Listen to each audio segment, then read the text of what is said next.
So Fender have responded, and it looks like it was perhaps just one big misunderstanding.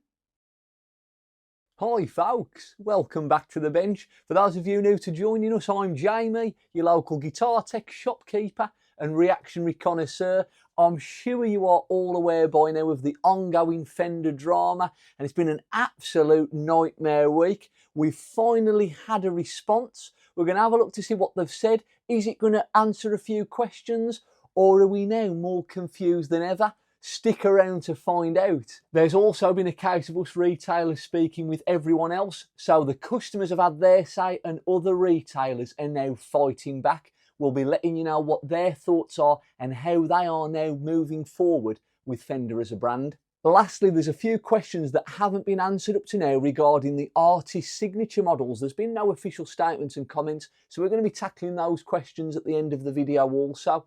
And then lastly, and most importantly, it's always been and will always be about you lovely people. So what do you think to Fender's response today? What about the ongoing situation? Is this just another part that's been blown out of proportion?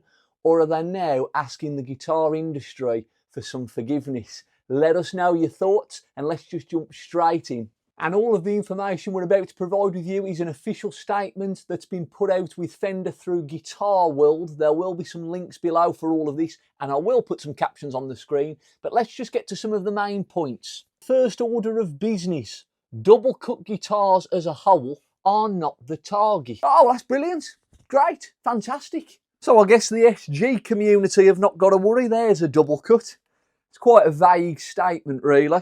Fender then go on to explain it is not concerned with going after all two-horned or double cutaway guitars, as has been speculated online. Well, we've all been speculating. Instead, the focus is on products that either closely or completely replicate the exact body design of the Stratocaster itself. So again, that's not vague in the slightest, is it?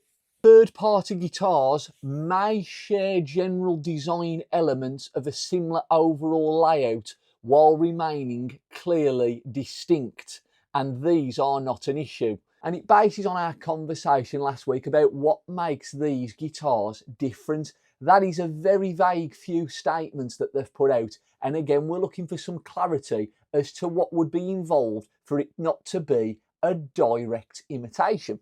We've then got a couple of saving grace paragraphs here. Fender fully supports innovation and competition across the guitar industry, including such guitars with two horns and or double cutaways. We get a very supportive statement from Fender. Fender's goal is simply to protect one of the company's most iconic and recognisable designs while continuing to support a vibrant and innovative guitar industry. Bird and Bird, the attorneys, have then got the statement here. Everybody is welcome and will be able to continue making and selling double cutaway and or two-horned electric guitars. Bird and Bird then do go on to address Fender's stance on the situation. Companies can continue making guitars that are the subject of cease and desists, provided they change the design so they do not look like more or less exact copies of the Stratocaster. In these cases, third-party guitars would only require relatively minor design changes. I'm going to play you a snippet of last week's video. It gives the Stratocaster soft curves that evoke associations with a female torso consisting of hips, waist and arms. Left side is stretched so that the S-lines and the two sides are not parallel, but the radii of their respective curves are uneven. Left hand side resembling a backward tilted pelvis and a narrower left rear side compared to the right side. The pickguard further emphasises this characteristic individual shape by echoing the curves of the body on the right, upper and lower sides, as well as the left side.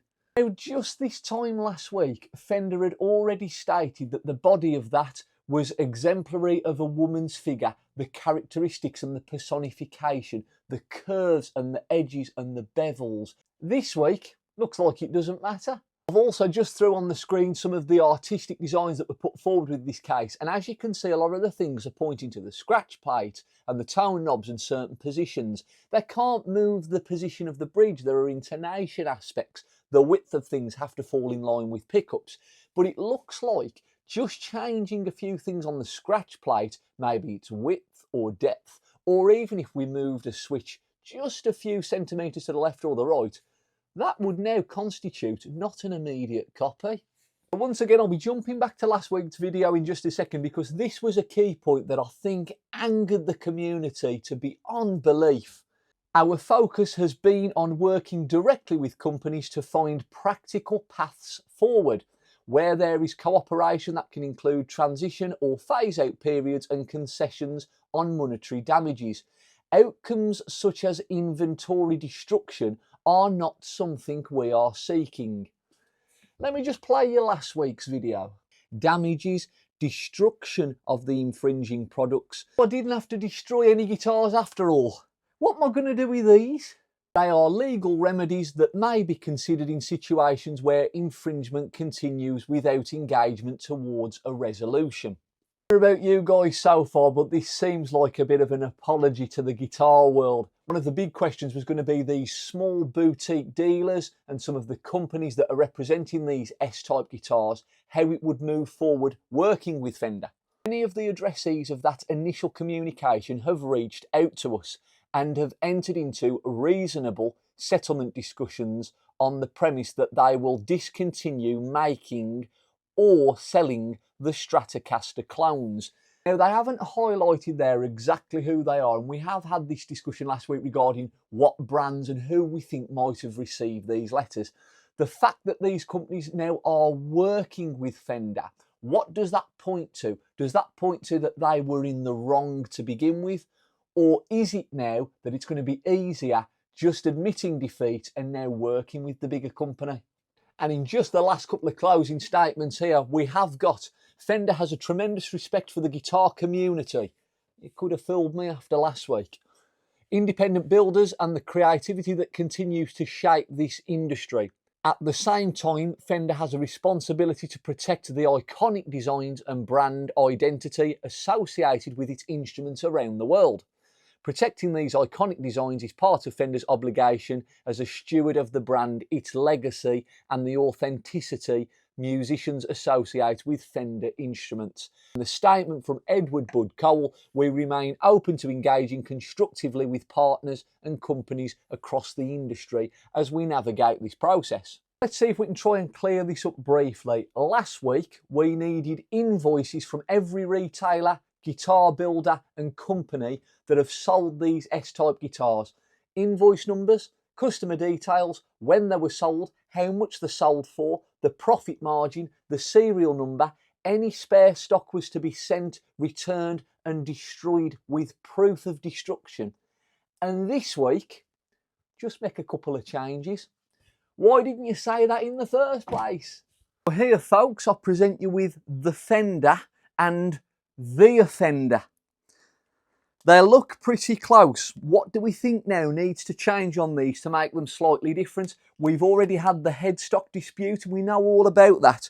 But what really can change there? Let us know your thoughts in the comments. And the problem is dealers have not taken this information lying down, and it was easy to say, we'll wait to see what happens. Some have already reached out, and we've been discussing with the Works Music Shop there in Switzerland.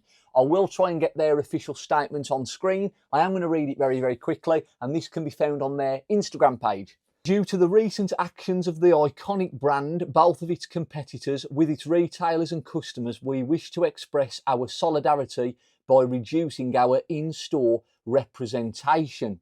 From now on until further notice, all new Fender guitars in stock in the store are liquidated at 20% off.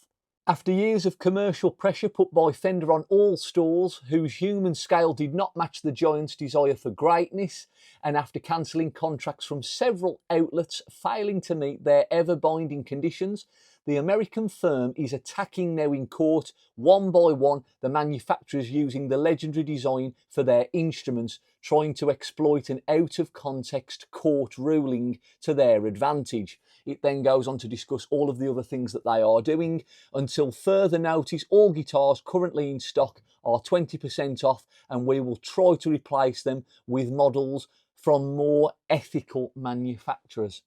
Now that's just one example of a dealer that has really hit back and it's left a very sour taste in their mouth. We have been speaking with a number of dealers across the UK and even as far as Europe, and everyone is of a very similar mindset. As a channel, we haven't really discussed the stocking process of what it's like for one of these bigger companies, and if that's a video you lovely people would like to see, we can certainly go in depth as to what it's like to have one of these contracts and what the expectation and what the reality can be. So if you would like to see something like that, let us know.